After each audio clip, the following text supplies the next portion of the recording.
हे महाराश्री नमोस्तु नमोस्तु नमोस्तु, इच्छामि इच्छामि इच्छामि।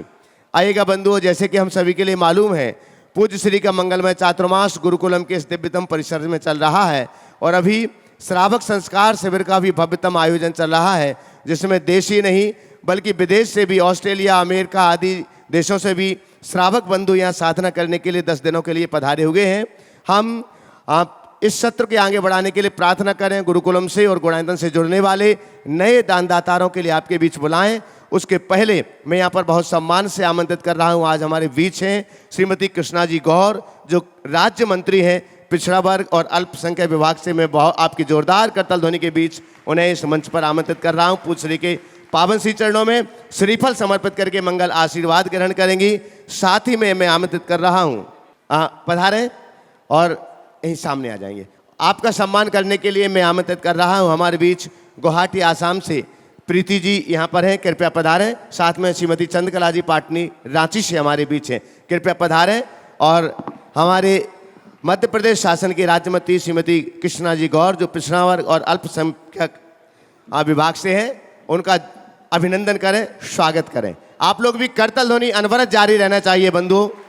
ये पूरे मातृत्व शक्ति को आगे बढ़ाने के लिए कार्य करने वाली हैं।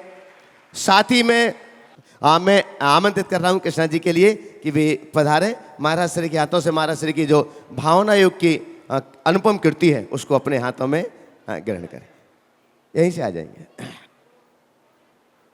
जोरदार जोरदार करताल ध्वनि के साथ में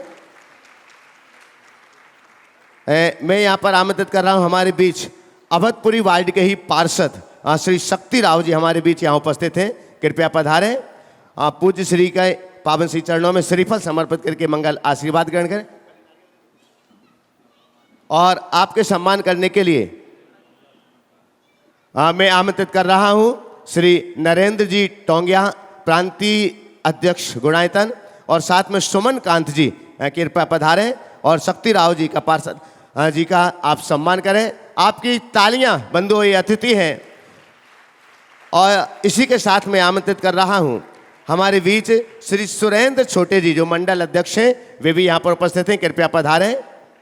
पूज्य श्री के श्री चरणों में मंगल आशीष ग्रहण करें। और आपका सम्मान करने के लिए मैं आमंत्रित कर रहा हूँ श्री इंद्रजीत जी जैन, कृपया पधारें। और साथ में महावीर जी सिंघई। तालियां अनवरत जारी रहना चाहिए। मैं आमंत्रित कर रहा हूँ यहाँ पर हमारे बीच हैं श्री गणेश राम जी नागर, कृपया पधारें। पूज्य श्री के श्री चरणों में श्रीफल समर्पित करके मंगल आशीष ग्रहण करें। और मैं यहाँ पर आमंत्रित कर रहा हूँ हमारे चातुर्मास के नवरत्न से रोहित सुगंधी लाल जी, कृपया पधारें और हमारे अतिथियों का सम्मान करें। साथ ही मैं आमंत्रित कर रहा हूँ हमारे बीच यहाँ पर श्री शिवलाल जी माकोदिया साहब यहाँ पर उपस्थित हैं, मैं आमंत्रित करता हूँ, कृपया पधारें।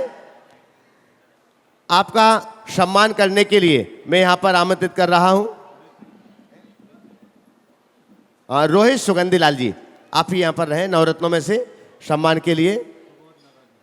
और सुबोध नगर निगम पधारेंगे।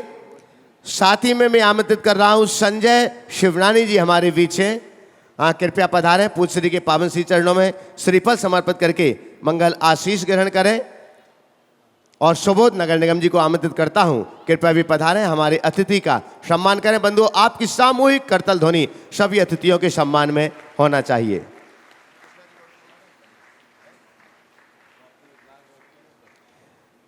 और शंका समाधान के इस दिव्य सत्र के लिए आगे बढ़ाने के लिए मैं महाराज श्री के पावन श्री चरणों में प्रार्थना करूं।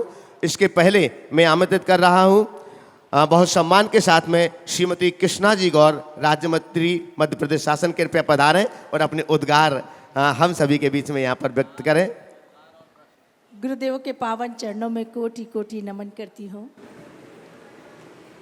आज मेरा ये सौभाग्य है कि आपके दर्शनों का अपने पूरे मंडल के साथ अवसर मिला है। और कोई अतिशयोक्ति नहीं है कहने में कि आज आपके पावन दर्शन से मेरा जीवन कोटि कोटि धन्य हुआ है। मेरे लिए ये भी बड़े सौभाग्य का क्षण है कि आपने चतुर्मास के लिए इस गोविंदपुरा की पावन धरा को चयन किया है, जो हम सब गोविंदपुरा वालों के लिए बहुत बड़े सौभाग्य की बात है। गुरुदेव मुझसे कहा गया कि गुरुदेव से कुछ प्रश्न करिए, शंका का समाधान करिए। आपके दर्शन ही मेरे सारे शंकाओं का समाधान है। आपके दर्शन से ही जो ऊर्जा मुझे मिल रही है, जो आत्मविश्वास मेरे अंदर आया है, वो अद्भुत है, अकल्पनीय है। और इसलिए यही आशीर्वाद चाहती हूँ कि हमेशा आपका आशीर्वाद दोनों हाथों से हमारे सर पर बना रहे, हमारे गोविंदपुरा पर बना रहे, और जिस सामाजिक क्षेत्र में काम करने के लिए हम आगे बढ़े हैं, उसे हमेशा समर्पण और निष्ठा के साथ करते रहें। आपका आशीर्वाद हमेशा कोटि कोटि हम सबको मिलता रहे। आपके चरणों में एक बार पुनः कोटि कोटि प्रणाम। चल मैं पूज्य श्री के पावन सिंह चरणों में प्रार्थना करता हूं कि उन्होंने अपनी जो भावना रखी है, आप उनके लिए अपना मंगल आशीष प्रदान करें। देखिए, आज कृष्णा जी आई हैं। ये पहली बार नहीं आई, पहले भी आई। और ये नहीं, इनके पिताजी भी, पिताजी थे ना कि ससुर जी बाबूलाल जी 1995 से बहुत ही सक्रियता से जुड़े रहे। गुरु भक्ति और साधु संतों के प्रति समर्पण इस परिवार की विशेषता है। आप जब अपने भाव प्रकट कर रही थी तो यही लग रहा था कि आपके वही भाव हैं जो एक श्रद्धालु के भाव होने चाहिए। मैं यही आशीर्वाद देना चाहूँगा, जिस भावना और प्रेरणा से आप आगे बढ़ी हों, उसी में निरंतरता बनाए रखें और जीवन को सतपथ पर आगे बढ़ाने का सत्प्रयत्न करें। अच्छे लोग जब शासन की बागडोर संभालते हैं तो समाज में शांति और सद्भावना अपने आप आ जाती है। सबको आपसे बहुत अपेक्षाएं हैं और मैं यही आशीर्वाद देता हूँ कि आप सबकी अपेक्षाओं में खरे उतर सको। बहुत बहुत आशीर्वाद। शंका समाधान के इस दिव्य सत्र को आगे बढ़ाने के लिए मैं पूज्यवर मुनिषी संदान सागर जी महाराज जी के श्री चरणों में प्रार्थना करता हूँ। प्रथम प्रश्न के लिए मैं आमंत्रित कर रहा हूँ हेमंत जी काला, इंदौर से अपने बीच में गुणायतन ट्रस्टी। हे मुनिवर, नमोस्तु नमोस्तु नमोस्तु, इच्छामि इच्छामि इच्छामि। महाराज जी, हम जब भी किसी को बहुत मन से 1-2 दिन याद करते हैं तब उनका फ़ोन आ जाता है। यह टेलीपैथी है जो कि साइंटिफिकली प्रूवन है। इसका अनुभव कई लोगों को है, क्योंकि हमारी जब वाइब्रेशन जब जाती है उस इंसान तक, तब उसका पलट के हमारे को फ़ोन ज़रूर आता है। भावना योग मन व चित्त को पूर्णतया पवित्र करने का सशक्त माध्यम है। अभी आज जिस तरह से महाराज जी आपने भावना योग कराया है वो तो एक्सट्रीम है। तो क्या हम इस भावना योग करते हुए हमारी वाइब्रेशन को इतना स्ट्रांग कर सकते हैं कि हम एक स्थान से बैठकर दूसरे स्थान पर क्या हो रहा है वो भी देख सकते हैं क्या? तो जैसा कि संजय ने महाभारत के युद्ध में बताया था। नमस्ते महाराज। देखो, आत्मा में अनंत शक्तियाँ हैं और यदि ये शक्तियाँ उद्घाटित हो जाए तो कुछ भी असंभव नहीं। लेकिन मैं ये नहीं चाहता कि आप भावना योग से एक स्थान से दूसरे स्थान को देख सको। मैं तो भावना योग को इसी भाव से प्रवर्तित करता हूँ कि आप भावना योग से अपने आप को अच्छे से देख सको। खुद को देखो, खुद को जानो। दुनिया को देख के क्या जानोगे? अपने आप को देखकर अपने आप को जानने वाला अपने जीवन में बहुत बड़ा रूपांतरण कर सकता। अपने को देखने का अभ्यास करो।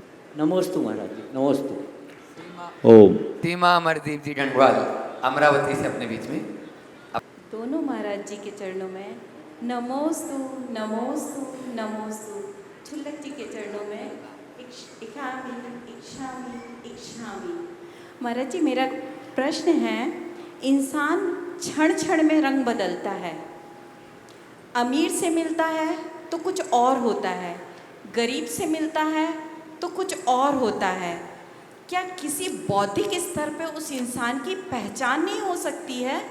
क्योंकि कहते हैं हर इंसान में कोई ना कोई अच्छाई होती है, तो क्या उस अच्छाई से लोग वाकिफ नहीं हो सकते? देखिए, ये इंसान की प्रवृत्ति है। आज के इंसान की कहानी तो ऐसी है कि गिरगिट को भी मात देते।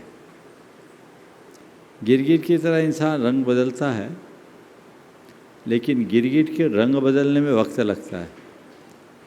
इंसान कब बदल ले पता नहीं। और एक और अंतर है, गिरगिट के रंग बदलने पर उसका बदला हुआ रंग दिखता है, इंसान का रंग बदलता है पर नज़र नहीं दिखती। ये बड़ी विचित्रता है। इसलिए ये मनुष्य की स्वभावगत दुर्बलता है। जिसके जीवन में दुराव होता है, दोहरापन होता है, उसके साथ ऐसा ही होता है। लेकिन जो अंदर से मानवीय आदर्शों से जुड़ा होता है, वो सबके साथ समभावान भाव रखता है। इसी को समत्व योग कहा है। हमें उस दिशा में आगे बढ़ने का प्रयत्न करना चाहिए। समत्व का अभ्यास ही चेतना के विकास का आधार है। हमें उस दिशा में सतत प्रयत्नशील रहना चाहिए। ओम। किरण संतोष जी सिंगड़ी विदिशा से अपने बीच में। पूजनीय आचार्य श्री विद्यासागर जी महाराज की जय। 108 श्री प्रमाण सागर महाराज जी की जय। संधान सागर महाराज जी की जय। क्षुल्लक जी को इच्छामि। महाराज जी, मैं आपका ध्यान आकर्षित करना चाहता हूँ कि जनरेशन जो युवक युवती 25 से 35 वर्ष के आयु के हैं, यह एक ऐसा आयु समूह है जिसमें युवक युवतियाँ अच्छे पैकेज पर हैं, अधिक घंटे कार्य करने एवं इंटरनेट के युग में पैदा हुए हैं, एवं इनको कंप्यूटर के सामने 10-12 घंटों तक बैठना पड़ता है। इनके पास नौकरी की अनिश्चितता, फ्री समय की उपलब्धता कम है, अतः परिवार समाज से दूर हो रहे हैं। यह ग्रुप शादी करना ही नहीं चाहता है। यदि शादी हो भी जाए तो बच्चों के बारे में उदासीन हो रहा है। अतः आपके माध्यम से मार्गदर्शन हो। जिससे इन लोगों की, समाज की, माता पिता की क्या अपेक्षा होना चाहिए, जिससे दादा दादी, नाना नानी, चाचा चाची, बुआ मामा, भाई बहन आदि के रिश्ते जिंदा रहें एवं धर्म प्रभावना बनी रहे। कृपया शंका का समाधान करें।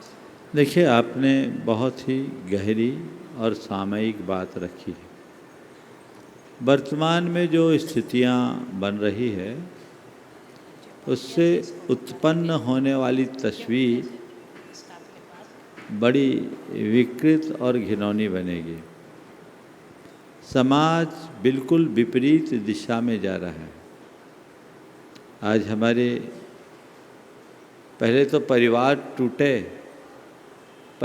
टूट रहे थे, अब तो परिवार मिट रहा है। एक समय हम सब ने चिंता व्यक्त की संयुक्त परिवार के टूटने का, लेकिन एक कैसा विषम दौर आ गया, अब परिवार ही मिटने लगा। परिवार बनाने को लोग तैयार नहीं, परिवार बसाने के लिए लोग तैयार नहीं। पश्चिमी जीवन मूल्यों के अंधानुकरण का ये कुपरिणाम है। हमें पढ़ना लिखना, आगे बढ़ना, ऊंचे पैकेज के साथ ऊंचे ओहदे पाना, ये कतई बुरा नहीं है। बुराई तो ये है कि इन सब को पाकर खुद को भूल जाना। लोग अपने आप को भूल रहे हैं, अपने स्वरूप को भूल रहे हैं, अपने स्वभाव को खो रहे हैं। उसका एक कुपरिणाम है कि सर्वत्र मर्यादाहीनता देखने में आ रही। हमें इससे अपने आप को मुक्त करने की ज़रूरत है, और इसके लिए हर बच्चे बच्चे में सांस्कृतिक निष्ठा जगाने की ज़रूरत है। आज काम का प्रेशर वो तो एक है ही, लेकिन बदली हुई सोच, विवाह से दूर भागना, लिव इन जैसे कंसेप्ट पर ज़्यादा विश्वास रखना, कदाचित विवाह कर लेने के उपरांत संतानोत्पत्ति के प्रति रुचि न रखना, ये बहुत ही गंभीर चिंता का विषय है। जिन दिनों माननीय सर्वोच्च न्यायालय ने लिव इन रिलेशनशिप की वैधता पर अपनी मुहर लगाई थी, उन्हीं दिनों देश के प्रमुख अखबारों में लंदन की एक भारतीय महिला का आलेख छपा था। नाम मुझे स्मरण में नहीं है, लेकिन उनने जो यथार्थ चित्र खींचा था वो सबको ध्यान देने योग्य है। उनके उस लेख का भाव मैं आप सबको बता रहा हूँ।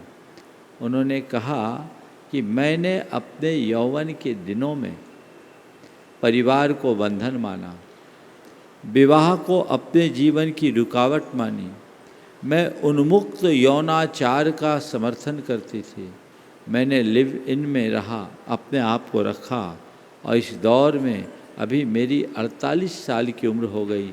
इस दौर में मैं 5 पुरुषों के साथ अलग अलग रह चुकी, लेकिन अब जो मेरी स्थिति है वो चूस कर फेंकी हुई आम की गुठली जैसी हो गई।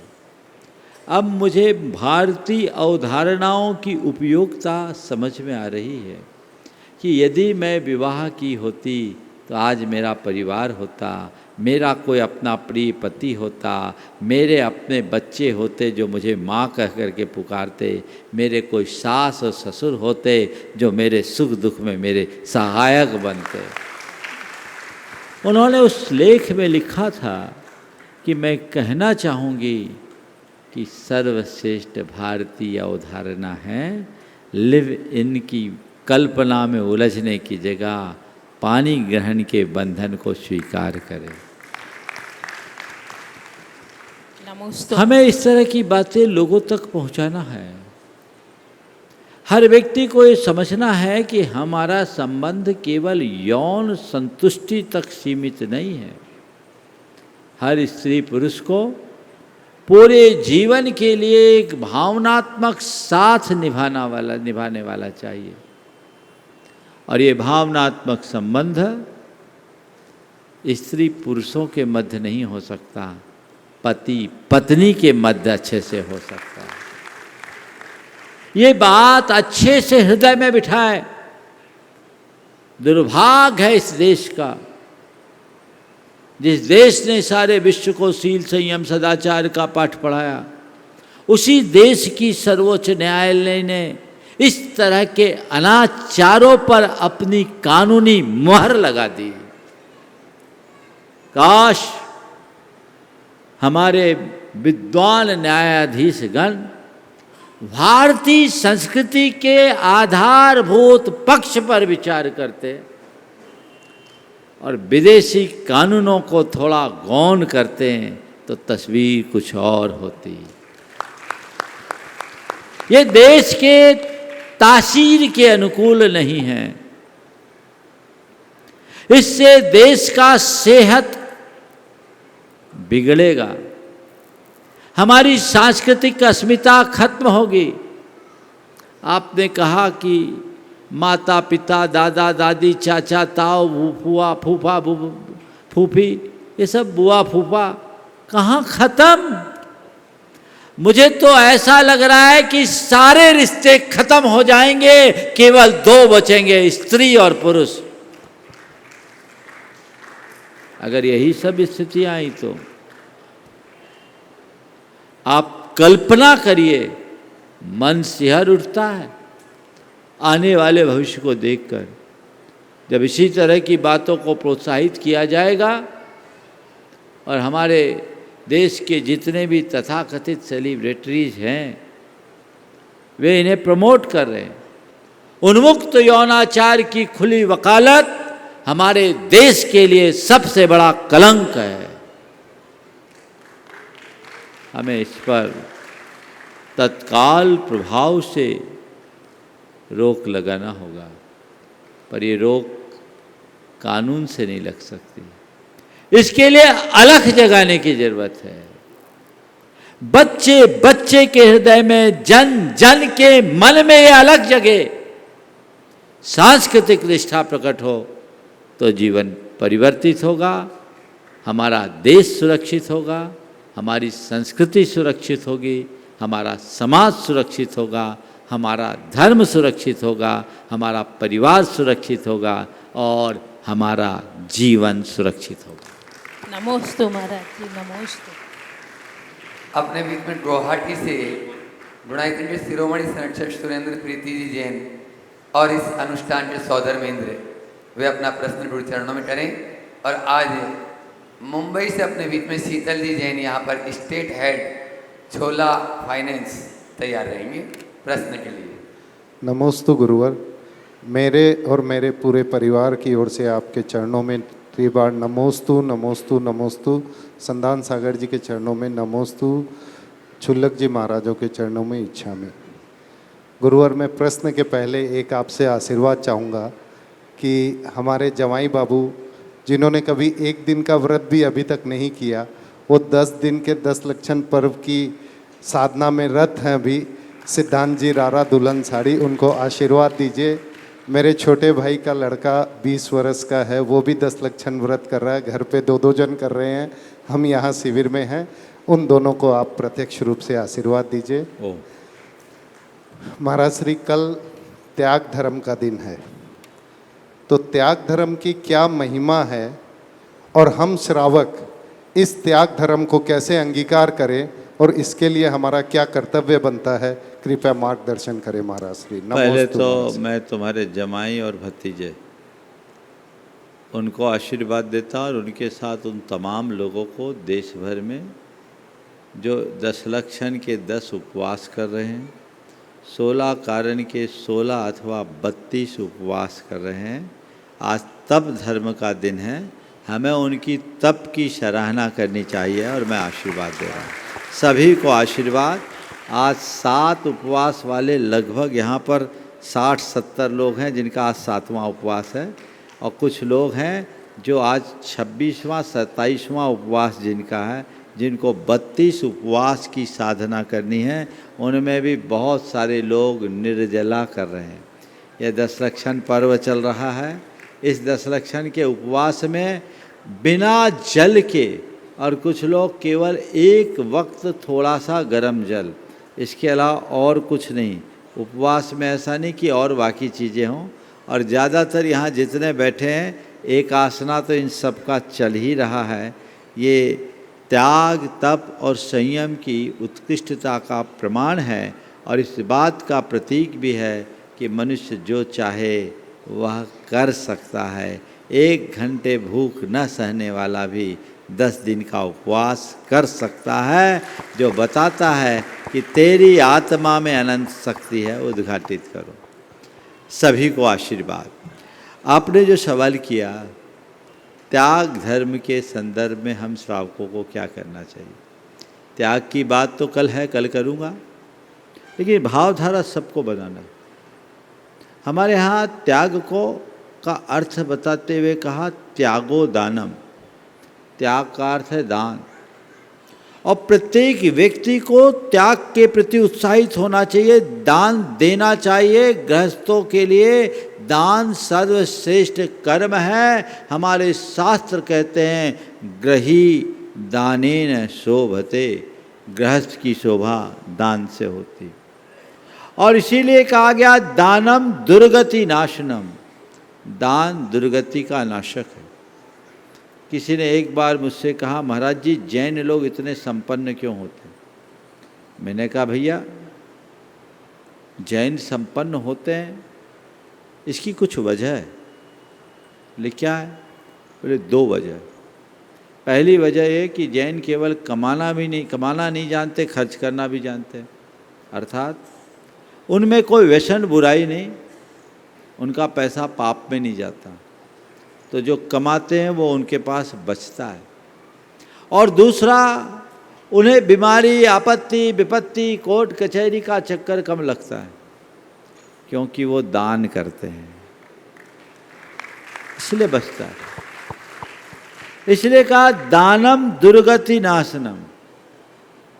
जो व्यक्ति दानशील होते हैं उनके जीवन में बीमारियां, विपत्तियां कम आती है। अंतर मन से दान हो, उदारता से। इसलिए दान के प्रति सभी को उत्साहित रहना चाहिए। सबका मन उत्साहित है। आप सबको कल त्याग धर्म में उत्कृष्टतम दान देने का भाव रखना चाहिए। देखो कैसे कैसे लोग हैं। अतुल भाई लाधानी आप सब जानते हो, हर कार्य में दान देता है। कल उसका संदेश आया, यहाँ इस बार आ नहीं पाया। संदेश आया कि महाराज जी से पूछो, त्याग धर्म है, मैं वंचित न रह जाऊँ, मुझे क्या करना है। गुरुदेव से पूछ लो, वो जो कहें मैं करूं। ऐसे उदाहरण कुछ और भी श्रावकों के। तो हमें ये भाव अपने मन में रखना, दान के लिए हमेशा ऊंचा मन रख के चलना। ये मत सोचना कि पैसा लगाना पड़ रहा है, ये मत सोचना कि पैसा लग रहा है, ये समझना कि पाप कट रहा है, ये समझना कि पुण्य बढ़ रहा है। उदार भाव से आप आगे बढ़ोगे तो जीवन आगे बढ़ेगा। ध्यान रखना, संपन्नता केवल प्रयत्न और पुरुषार्थ से नहीं आती। संपन्नता का अंतरंग कारण अंदर की उदारता है। उदारता से संपन्नता बढ़ती है। इसलिए अपने उदार मनोभावों को जरूर बढ़ाना। बाकी बातें तो त्याग धर्म की कल ही करेंगे, कल ही अच्छी लगेगी। बाकी आप सब समझदार हो, उसी हिसाब से करें। एक दिन एक ने कहा, महाराज जी आपके सब प्रवचन अच्छे लगते हैं, लेकिन जिस दिन आप दान पर बोलते हैं तो थोड़ी तकलीफ होने लगती है। तो मैं आप लोगों को ज़्यादा तकलीफ में नहीं डालना चाहता, अपनी बात को यहीं रोक रहा हूँ। अशोक भैया नमोस्तु महाराज से। शीतल नमोस्तु। जी जैन मुंबई, स्टेट हेड छोला फाइनेंस यहाँ पर उपस्थित है।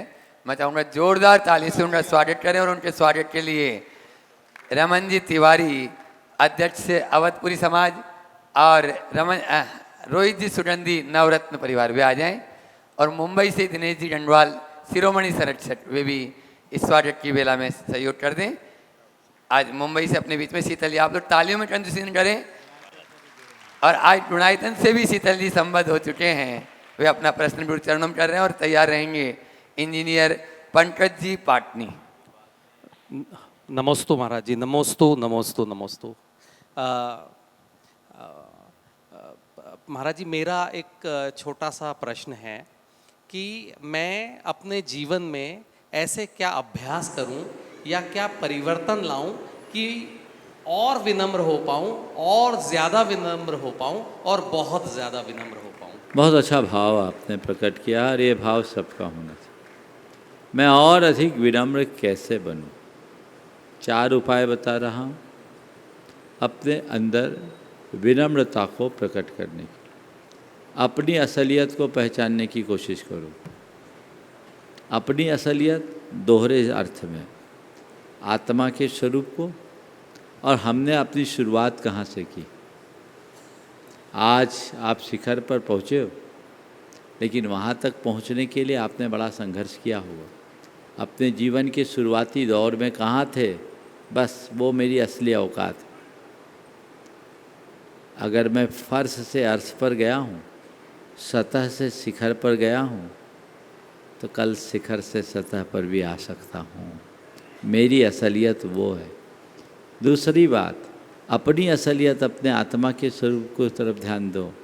जो मैं हूँ वही सब है, मुझ में और औरों में कोई अंतर नहीं। जो मैं हूँ वो सब है, मुझ में और औरों में कोई अंतर नहीं है, सब समान। तो कौन बड़ा कौन छोटा? हाँ, मेरे भीतर वही प्रभु है जो सबके भीतर है। तो मैं यदि किसी के सामने प्रस्तुत हो रहा हूँ तो किसी व्यक्ति के समक्ष नहीं, अपने भीतर के प्रभु के समक्ष प्रकट हो रहा हूँ। विनम्रता अपने आप आएगी। तीसरी बात, उपलब्धियों को क्षण भंगुर मानो। कितनी बड़ी उपलब्धि हो, स्थायी नहीं, क्षण क्षयी है, कभी भी नष्ट हो जाने वाली है। आज है कल रहे, कोई भरोसा नहीं। न धन टिकने वाला है, न यौवन टिकने वाला है, न जीवन टिकने वाला है, सब क्षण भंगुर है।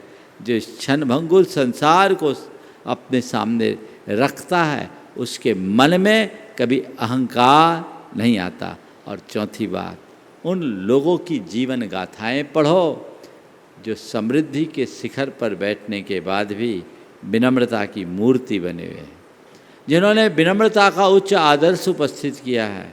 हम उनकी जीवन गाथाओं को पढ़कर अपने आप को प्रेरित कर सकते हैं और जीवन की दिशा बदल सकते हैं। बहुत बहुत आशीर्वाद। पंकज जी पाटनी अपना प्रश्न बाद में करेंगे, पहले मैं आमंत्रित चलो करता पूछ लो, हूं। पहले पूछ बुला लो, रहा हूं। पूछ लो। हाँ, पंकज जी, इंजीनियर पंकज जी पाटनी शिवरार्थी, जो आज गुरुकुल से भी जुड़े हैं, वे अपना प्रश्न करें और उसके बाद में अशोक भैया जी तैयार रहेंगे। नमोस्तु महाराज जी। महाराज जी, मेरा प्रश्न ये है कि धन उपार्जन करने में और धर्म का पालन करने में कौन सी वस्तु किसको सहयोग करती है और इन दोनों में किसको प्राथमिकता देनी चाहिए? धनोपार्जन और धर्म के पालन में कौन किसको सहयोग करती है, मतलब आपका पूछने का आशय शायद मुझे ऐसा लग रहा है धन धर्म को सहयोग करता है या धर्म धन को सहयोग करता है, ये पूछना चाह रहे हैं? जी महाराज। देखिए, अगर देखा जाए तो दोनों एक दूसरे के पूरक हैं। और मैं कहूँगा धनोपार्जन धर्म से करो और धन का उपभोग भी धर्म से करो। धन के उपार्जन में धर्म को रखो तो उपार्जित धन के भोग में भी धर्म को रखो। अगर तुम्हारा धर्म साथ रहेगा तो तुम्हारा हर काम अच्छा होगा, और धर्म से विमुख हो जाओगे तो हर काम बुरा होगा। धनोपार्जन में धर्म साथ रहेगा तो तुम नैतिकता और प्रामाणिकता के साथ जियोगे, सुरक्षित रहोगे। अधर्म से धनोपार्जन करोगे, कभी किसी के चक्कर में फंस जाओगे, कोई पता नहीं चलेगा। और अभी तो मामला ऐसे ही गड़बड़ है, क्या पता किसके यहाँ ईडी वाले पहुँच जाए और किसी के यहाँ सीडी वाले पहुँच जाए, मामला गड़बड़ है। ऐसा पैसा कमाओ क्यों कि छुपाने के लिए परेशान होना पड़े। ऐसे लोग न अपने अर्जित धन को रख पाते हैं, न ही उसका उपभोग कर पाते हैं, तो उसे आप ध्यान में रखें। दूसरी बात, धन के उपार्जन के बाद उपार्जित धन का भोग भी धर्म से करो, अर्थात पापों में अपना धन मत लगाओ, पुण्य में अपने धन को लगाओ। ऐसा कोई काम मत करो जिससे तुम्हारे पापों का भार बढ़े, इसको ध्यान में रखो। ओम ओम। जोरदार तालियों से स्वागत कर दें इन सभी का जो आज गुणायतन की कंध को और मजबूत किए हैं। और अहिंसा विहार समिति युवा मंडल यहाँ पर उपस्थित है, वे आ जाएं संक्षेप में, क्योंकि अभी प्रतिक्रमण भी होना है, समय कम है, तो संक्षेप में अपनी बात गुरु चरणों में रखते हैं। मुनि द्वय के चरणों में बारंबार नमोस्तु। महाराज जी, आपकी आशीर्वाद और प्रेरणा से इस वर्ष अहिंसा विहार दिगंबर जन मंदिर समिति ने एक शुद्ध भोजन की 10 दिन के लिए दक्षलक्षण में जो भोजनशाला का निष्पादन किया, सफलतम रूप में महाराज जी वो भोजनशाला निःशुल्क रूप से दोनों समय चली और लगभग 100 से 125 बच्चे उसमें दोनों टाइम भोजन पाए। और महाराज जी उनके अनुभव ऐसे थे जैसे उन्हें लगता हो कि यहाँ पे अनजान शहर में अपने लोग मिल गए हो, ऐसे उनके अनुभव देखने को मिले। और महाराज जी दूसरा एक और आपके चरणों में निवेदन है, हमारे अहिंसा विहार का युवा मंडल यहाँ पर महाराज जी उपस्थित है, जिसने इस वर्ष दशलक्षण में आचार्य भगवान के ऊपर एक ऐसी झांकी का जो है वहाँ पे प्रतिपादन किया महाराज जी। उस झांकी को देखने के लिए पूरे भोपाल भर में 5000 लोग लगभग उस झांकी का अवलोकन करने के लिए आए थे। और महाराज जी, हमारा आपके चरणों में बारंबार निवेदन है, आप भी एक बार चल करके उस झांकी का अवलोकन करें। हमारे ये बच्चों की, सभी युवाओं की मेहनत, हमारा जो डायरेक्टर है निशांक जैन और सारी टीम उसके तत्वाधान में आपके श्री चरणों में बारंबार निवेदन करती है महाराज जी, आप उस झांकी का एक बार अवलोकन करें। और महाराज जी, एक व्यक्तिगत निवेदन और, चूंकि आचार्य महाराज का ये नाम पर ये संस्था है, आचार्य महाराज का ऐसा कुछ म्यूजियम या ऐसा कोई मेमोरियल भोपाल में भी स्थापित हो स्थायी रूप से, जिसको महाराज जी और महाराज जी पिछले वर्ष माननीय हमारी विधायिका जी ने भी हमारी झांकी का अनावरण किया था और उन्होंने भी खूब सराहा था। अहिंसा विहार में उनका नियमित रूप से हमें स्नेह प्राप्त होता है। तो महाराज जी मैं उनसे भी निवेदन करूंगा आप भी आएँ और माननीय विधायक जी वहाँ आपके स्वागत के लिए वहाँ पर उपस्थित हों, ऐसा आपके श्री चरणों में निवेदन करता हूं। चलो देखिए, मैं चाहूँगा एक बार इन लोगों का जोरदार करतल ध्वनि से उत्साहवर्धन कर दें। महाराज जी समय एक उसका वीडियो क्लिप भी छोटा था, चला गया जितना जाना था।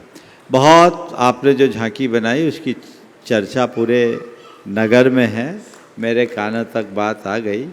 रहा सवाल हमारे पहुंचने का, तो हम देखते हैं हमारी कैसी अनुकूलता बनती है, पर हमने झांकी आपकी देख ली है, इसलिए चिंता करने की कोई बात नहीं। बहुत अच्छी बात है, आप लोगों ने जिस उत्साह के साथ ये कार्य किया है, सभी को प्रेरित करने वाली बातें हैं। हमें ऐसी बातों को उत्तरोत्तर बढ़ाना चाहिए। सभी को आशीर्वाद। चूँकि समय हो गया है और अब प्रतिक्रमण करना है, सब लोग बैठ जाएं और सीधे प्रतिक्रमण। क्या कुछ और रह गया क्या?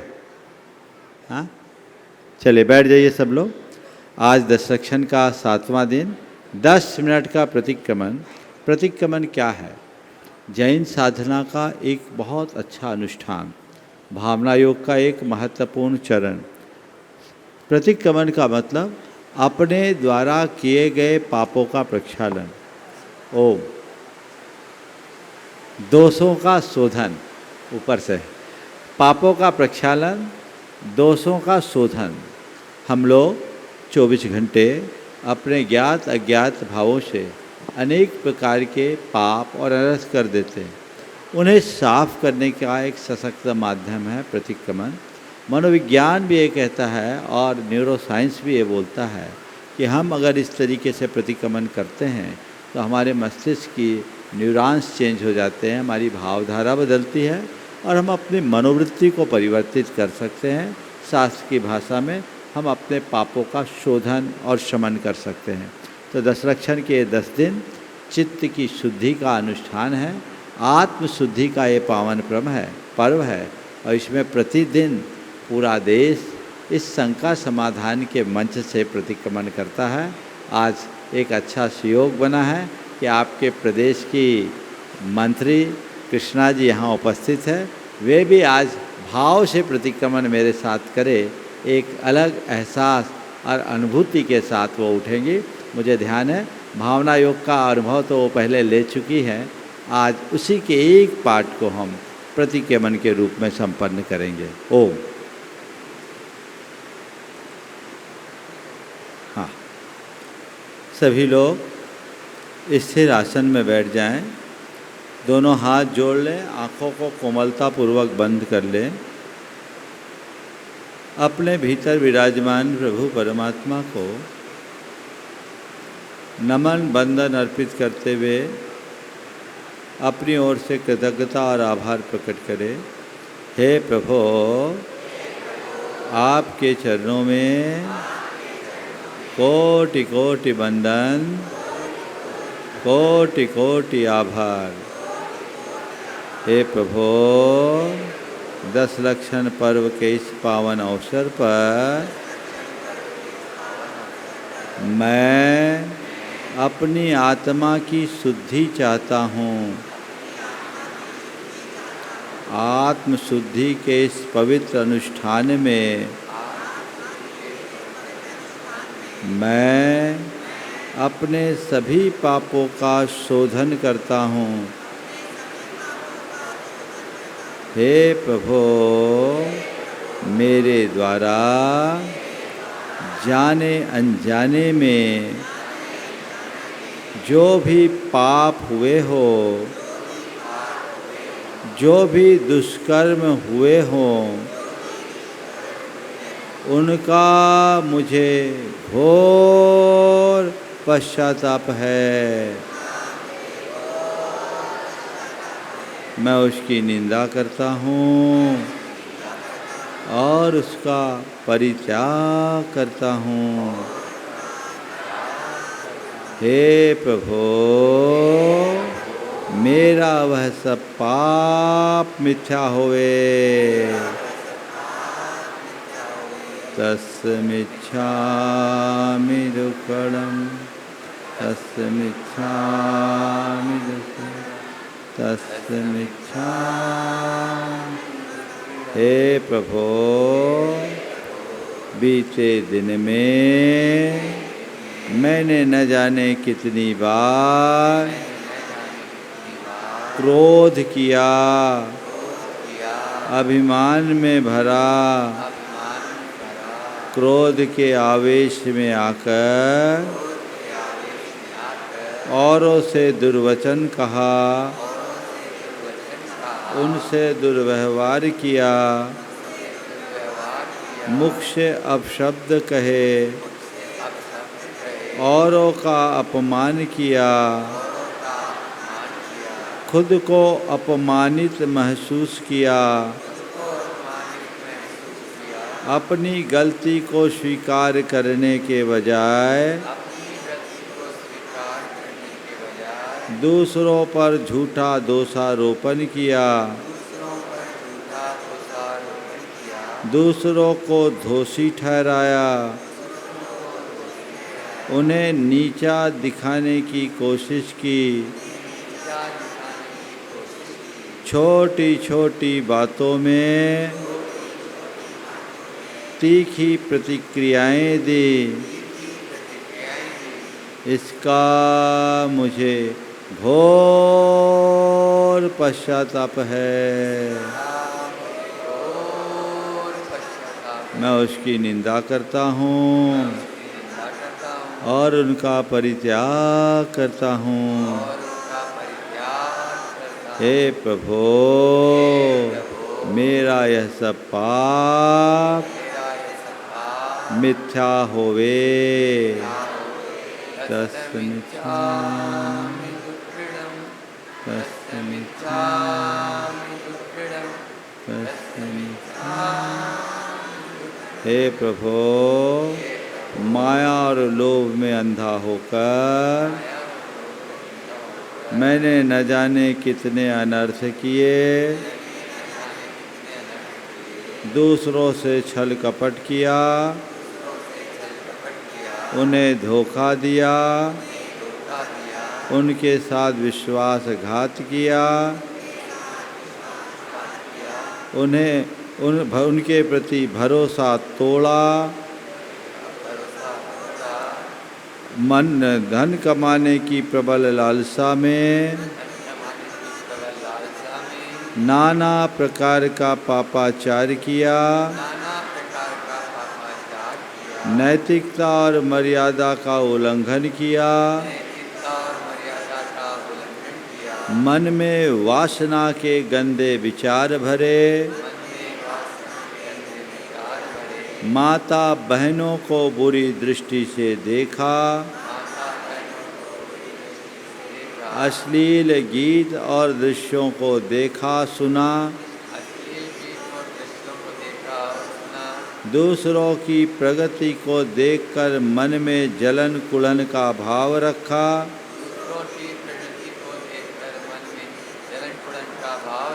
उनसे ईर्ष्या की, उन्हें नीचा दिखाने का प्रयास किया,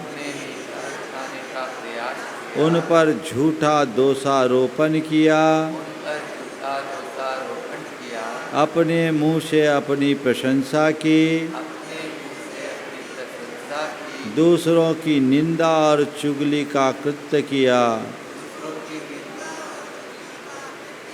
इसका मुझे घोर पश्चाताप है। मैं उसकी निंदा करता हूँ और उसका परित्याग करता हूँ। हे प्रभु, मेरा यह सब पाप मिथ्या होवे।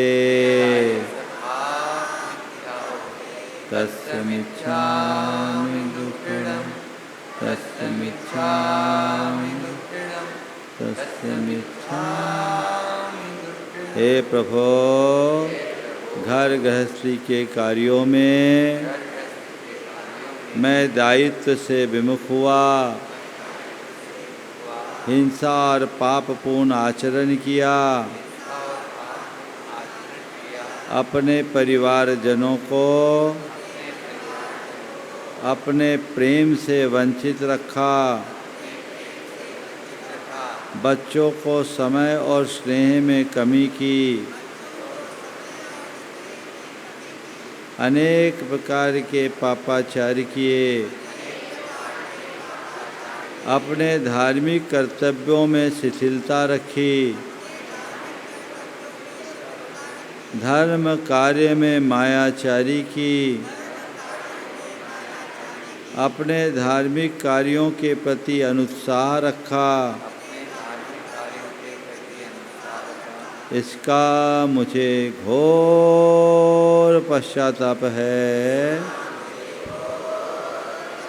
मैं उसकी निंदा करता हूँ और उसका परित्याग करता हूँ। हे प्रभु, मेरा यह सब पाप मिथ्या होवे। तस्मिच्छामि दुःखम् तस्मिच्छामि तस्मिच्छामि। हे प्रभु, बीते दिन में मैंने जो भी बुरा सोचा, जो भी बुरा बोला अथवा जो भी बुरा व्यवहार किया, उसका मुझे घोर पश्चाताप है। मैं उसकी निंदा करता हूँ और उसका परित्याग करता हूँ। हे प्रभु, मेरा वह सब पाप धुल जाए। मैं अपने समस्त पापों को छोड़ता हूँ। मैं अपनी समस्त बुराइयों को त्यागता हूँ। मैं अपने मन की गांठें खोलता हूँ। हे प्रभु, मेरा वह सब पाप धुल जाए। मेरा वह सब पाप मिथ्या होए। तस्मिच्छामि दुःखम् तस्मिच्छामि तस्मिच्छामि। हे प्रभु, मेरे द्वारा जो भी बुरा सोचा, जो भी बुरा बोला और जो भी बुरा किया, उसका मैं निंदा करता हूँ, उनका परित्याग करता हूँ। मेरे इन दुष्कृत्यों से जिस किसी का भी दिल दुखा हो, कष्ट पहुँचा हो, उन सभी से मैं हृदय से क्षमा मांगता हूँ। अपनी ओर से उन्हें क्षमा करता हूँ। वे भी मुझे क्षमा करे। वे भी मुझे क्षमा करे। सबसे क्षमा, सबको क्षमा। सभी मेरे मित्र हैं। मेरा मन पवित्र है। सब मंगलमय हो।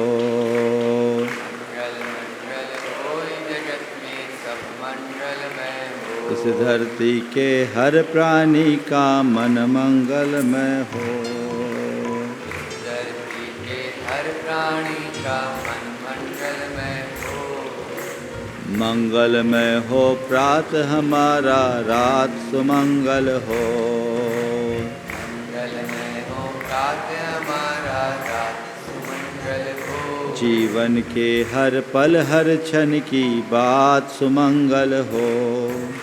जीवन के हर पल हर क्षण की बात सुमंगल हो। घर घर में मंगल छा जावे, जन जन मंगल हो। घर घर में मंगल छा जाए, जन जन मंगल हो। इस धरती का कन कन पावन हो, मंगलमय हो। धरती का क्षण क्षण पावन ओम मंगलमय हो। सब जग में मंगल बढ़े, मंगल बढ़े, टले अमंगल भाव, मंगल भाव, है प्रमाण की भावना, है प्रमाण की भावना, सब में हो सद्भाव। सब में हो सद्भाव। जय बोलो अहिंसा परमो धर्म की। परम पूज्य मुनि श्री 108 प्रमाण सर जी महाराज की